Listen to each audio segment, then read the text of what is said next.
Have you ever woken up certain that you could never be fooled? Perhaps you believe you've seen it all.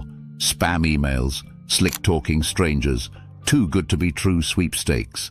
And yet, lurking just beyond your confidence is a vast universe of manipulation where a single well-placed lie can cost you your reputation, your savings, or even your sense of identity. Most people walk through life thinking they're smart enough to spot a con in a heartbeat. The truth? Being human makes you far more vulnerable than you'd ever want to admit. This isn't about cynicism or paranoia. It's about coming face to face with the shocking reality that we all have secret weak spots. By the time you reach the end of this story, you might start questioning your own judgments and realize how often your mind can be led astray. But before we dive deeper into the fascinating journey, hit that like button and subscribe to the channel. It's natural to feel a bit defensive when someone says you can be easily fooled. After all, who wants to think of themselves as a mark? But consider this. We live in an age where influencers can sell you miracle diets one day and bizarre crypto ventures the next, and half the viewers don't even bat an eye. We see countless YouTube ads promising that, for a modest fee, you too can become a millionaire by flipping real estate or day trading from your phone. People shrug it off, thinking, that's obviously a con, I'd never fall for that. Yet thousands do. The internet has turned cons into a global phenomenon, with entire industries devoted to scamming unsuspecting souls. From the moment you log in, your personal data, likes, comments, search histories, becomes a treasure map leading straight to your insecurities. And that's exactly what con artists crave. A direct path to your hidden desires, your unspoken fears, and the hopes you don't dare share with others. Modern technology has opened new channels for tricksters, but don't assume this is just a contemporary issue. Con games run deep in history. From the first marketplace huckster hawking miracle potions to the unscrupulous traveling salesman promising to cure every ailment known to humankind. The fundamental technique remains the same. Figure out what people want, show them a reflection of those dreams, and watch as they hand over money, time, or trust. It's an age-old formula wrapped in new packaging. Of course, the packaging now comes with shiny digital features, NFTs, Kickstarter campaigns, or elaborate social media personalities that appear too relatable to question. But let's not jump too far ahead. Before unraveling how these operations run, we need to talk about the biggest factor in any successful con. You. Yes, you, the viewer or reader, with your particular hopes and goals. Humans walk around guarded by just enough skepticism to question certain things, yet not enough to shield them from the cunning manipulations of a professional scammer. If you've ever marveled at the phenomenon of the Tinder swindler, or wondered how Anna Sorokin, also known as Anna Delvey, fooled Manhattan's elite, you might chalk it up to the victim's greed or laziness. But deeper down is a universal vulnerability that has less to do with intelligence and more to do with emotional wiring. And that wiring is alarmingly easy to hack. Just look at the archetype of the charismatic stranger, the person who strides into a room and instantly connects with everyone. You might have brushed shoulders with them at a work event or a bar, felt an uncanny sense of rapport, and thought, wow, we really clicked. That sense of closeness can appear as if by magic, but often it's driven by careful observation and deliberate mirroring. Con artists are maestros at weaponized empathy. They watch your facial expressions, listen to the words you choose, note your posture, then reflect it all back to you in subtle ways. You laugh, they laugh. You cross your arms, they do the same. You mention you love a particular band. They casually say they just went to a concert of that exact band. Suddenly, you have a bond. Their presence feels almost familiar, as though you've met a long-lost friend. By the time they steer the conversation toward finances or personal concerns, you're too deep in the warm fuzzies to suspect them of foul play. It's not just social interactions in person. Online spaces, dating apps, forums, social media groups are fertile ground for mirror tactics. You follow certain hashtags, join specific fandoms, or support particular causes. Someone slides into your direct messages with an eerily similar set of interests.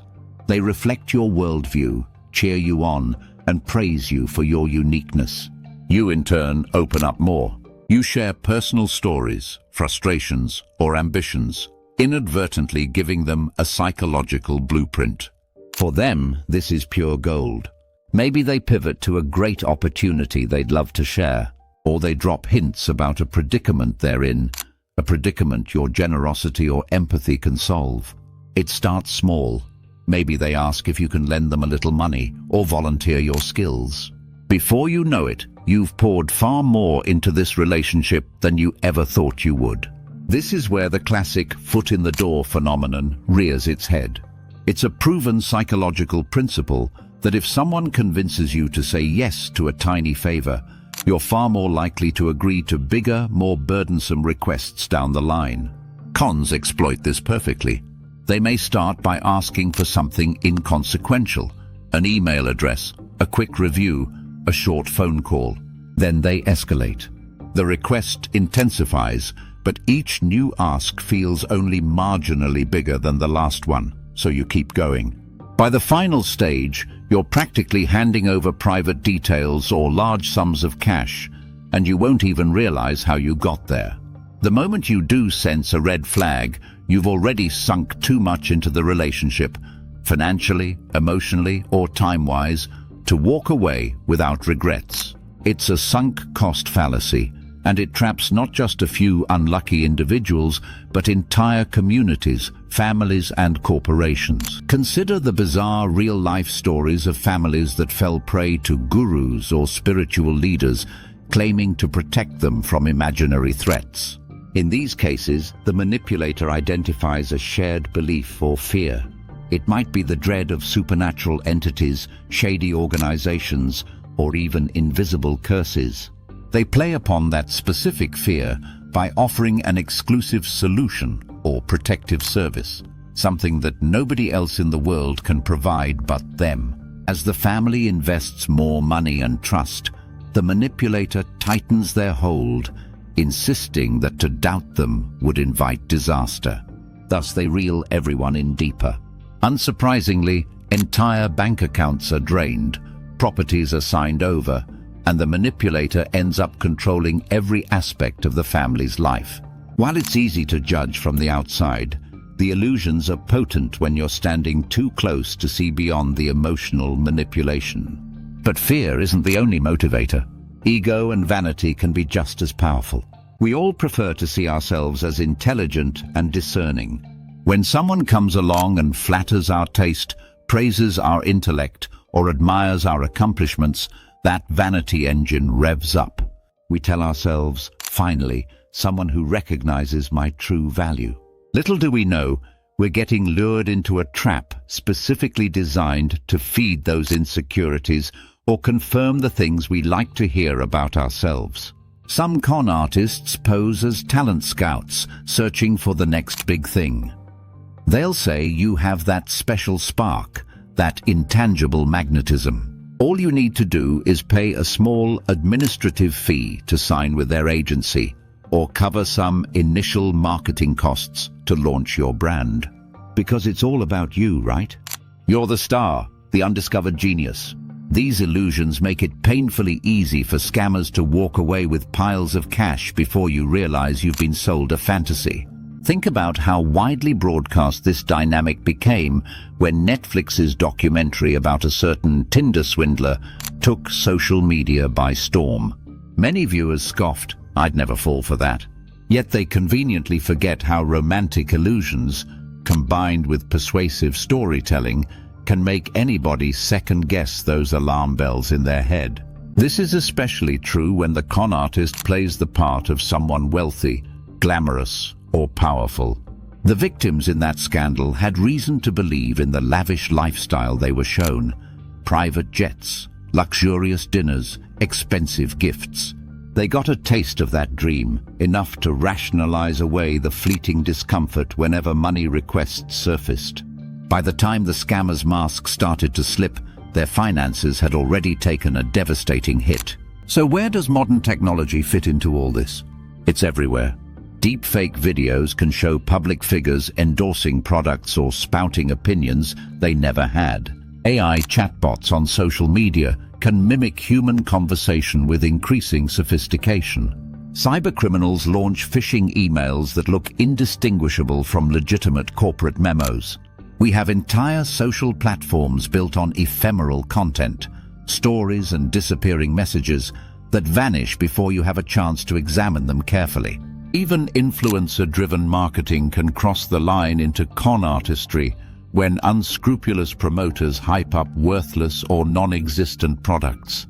We saw a wave of fiascos around meme tokens and questionable NFT drops, where people sank thousands or even millions into digital assets that promised the moon but delivered nothing.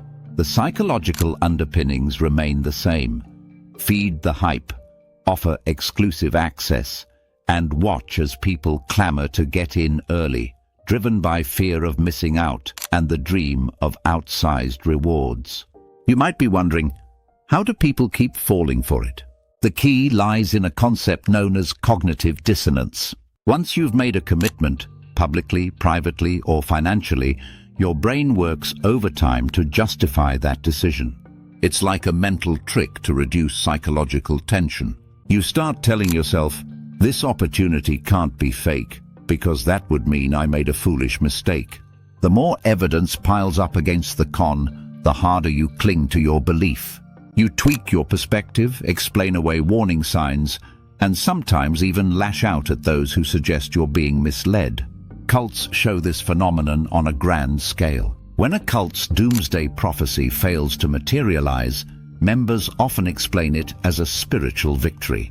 Their prayers supposedly averted the apocalypse. The mind is adept at self-preservation, even if it means embracing the absurd. Con artists thrive because they're masters at creating narratives people want to believe. They don't just manipulate facts, they manipulate feelings. You might think of yourself as rational, but each day is filled with emotional decisions. When you buy a certain brand, subscribe to a certain influencer, or align with a particular ideology. Cons are basically emotional Trojan horses.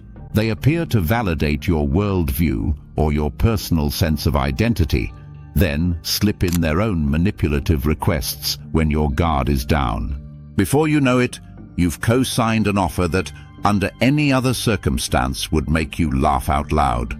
Sometimes entire social media subcultures become breeding grounds for con-like behavior. Picture a self-proclaimed investment guru who touts their lifestyle of luxury cars and high-rise penthouse views. They flaunt screenshots of trading apps showing massive profits. Their audience, enticed by the possibility of quick wealth, rushes to buy a program or join a subscription group. The guru might run pump-and-dump schemes, pushing worthless coins or stocks to unsuspecting followers. Once these assets surge from hype, the guru dumps their holdings, leaving followers with scraps. Inevitably, some discover the deceit. But by that time, the con artist has already minted a fortune. Meanwhile, the silent majority of scammed followers avoid speaking out, ashamed to admit they got duped. Shame is a powerful gag.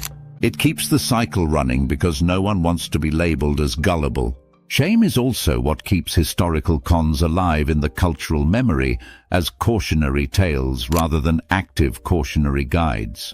Take the infamous Fire Festival meltdown, an event marketed as the pinnacle of luxury experiences on a private island, endorsed by top-tier models and influencers. People who shelled out thousands for VIP passes ended up in disaster relief tents, fighting over pre-packaged sandwiches.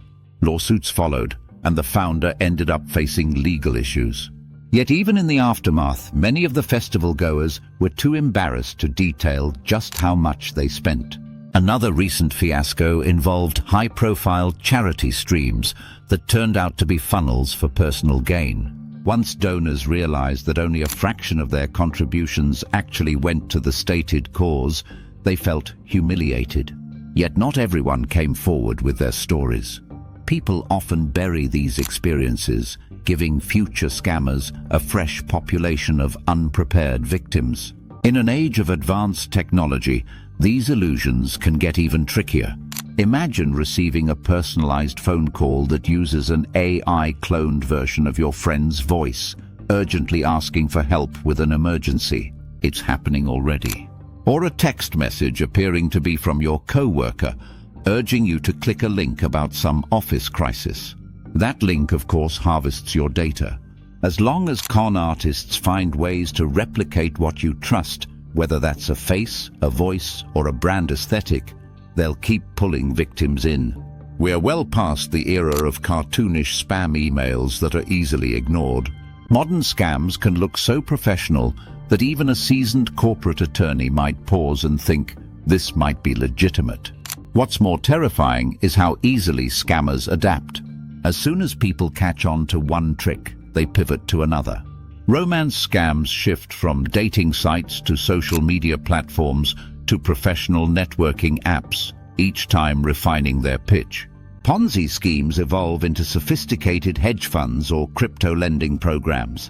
In places where money is involved, especially large sums, someone is already plotting how to turn trust into profit. The underlying playbook, however, is unchanged. Identify a target's desire, mirror it back to them, gain their trust, and scale up your requests. If that initial desire is wealth, offer them a chance to invest. If it's love, sweep them off their feet. If it's social acceptance, promise them an exclusive network or membership. If it's security, conjure a threat only you can neutralize. The forms differ, but the essence remains the same. Perhaps one of the most under-discussed points is how con artists exploit entire groups or ideologies. This isn't just about one person scamming another. Sometimes it's about hijacking a movement.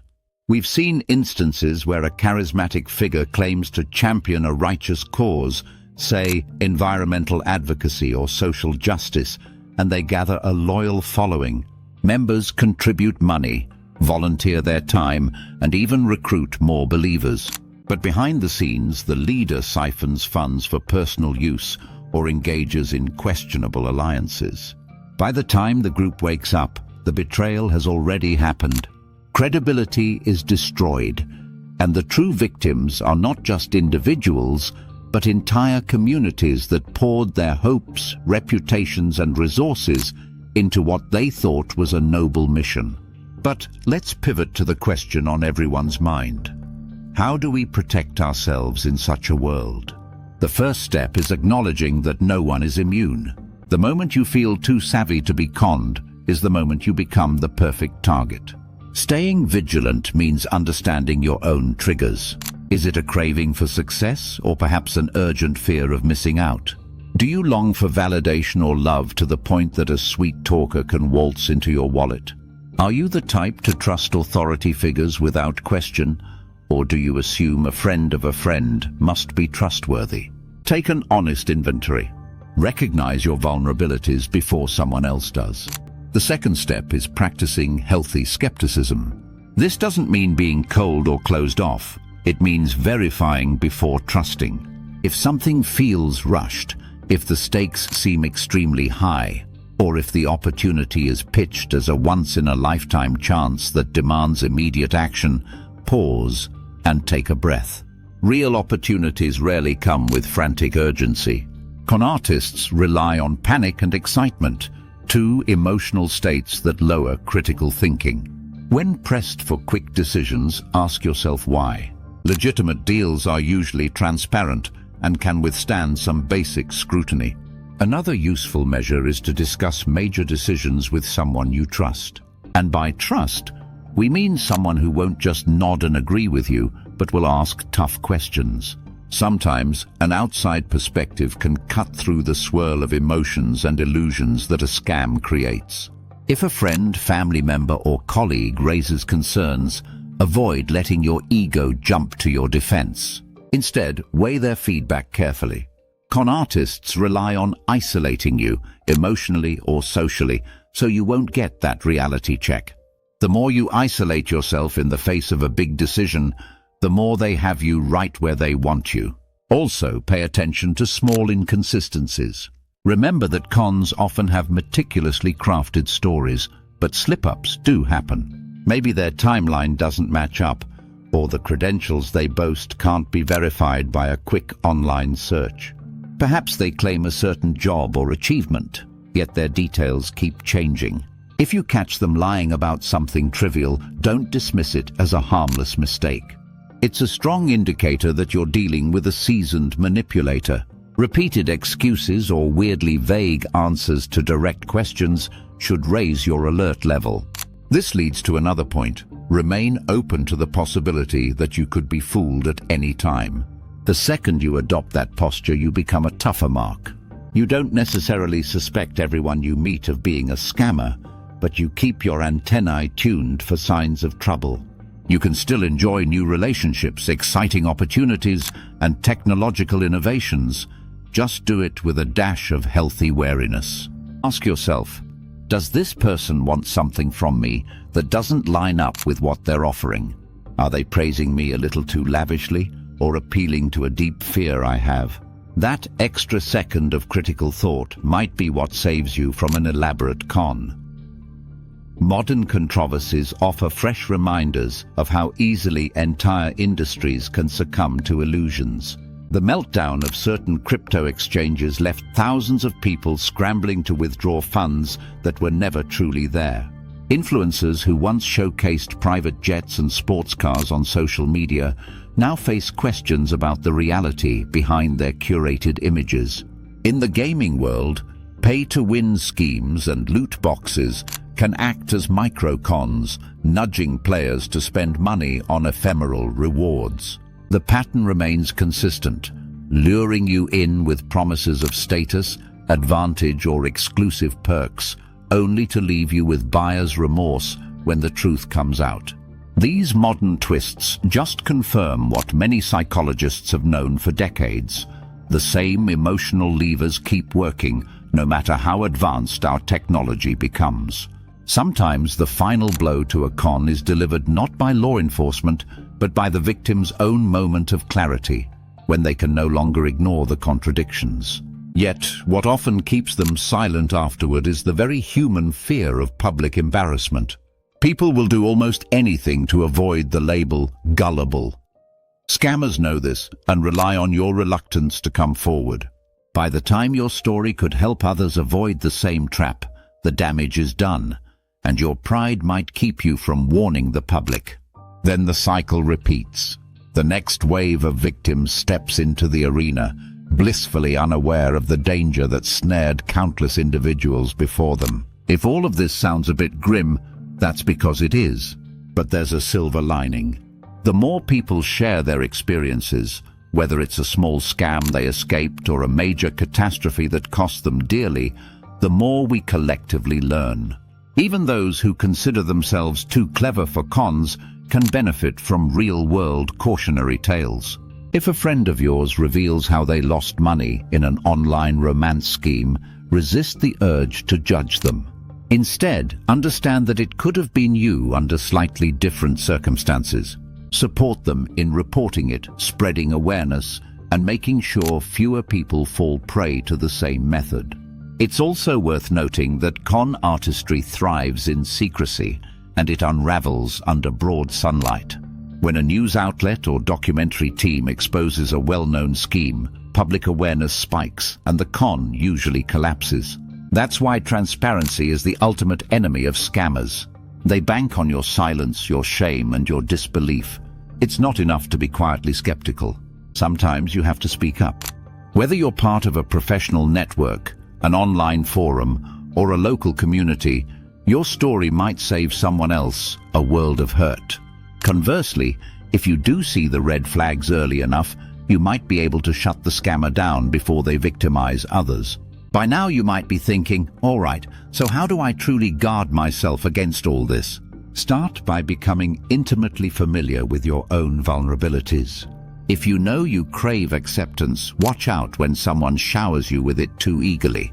If you're easily scared by economic uncertainty, be extra cautious around recession-proof or risk-free investment pitches. Learn the difference between healthy optimism and blind hope. Healthy optimism says, "I'll try something new, but I'll verify each step along the way." Blind hope says, "I trust this completely because I want it to be true." Also, train yourself to recognize manipulative language, words or phrases that push you to act out of fear, guilt, or flattery. Remember that a legitimate opportunity doesn't usually rely on emotional blackmail. Finally, never forget that con artistry is a dance that relies on two partners. The scammer leads, but you have to follow.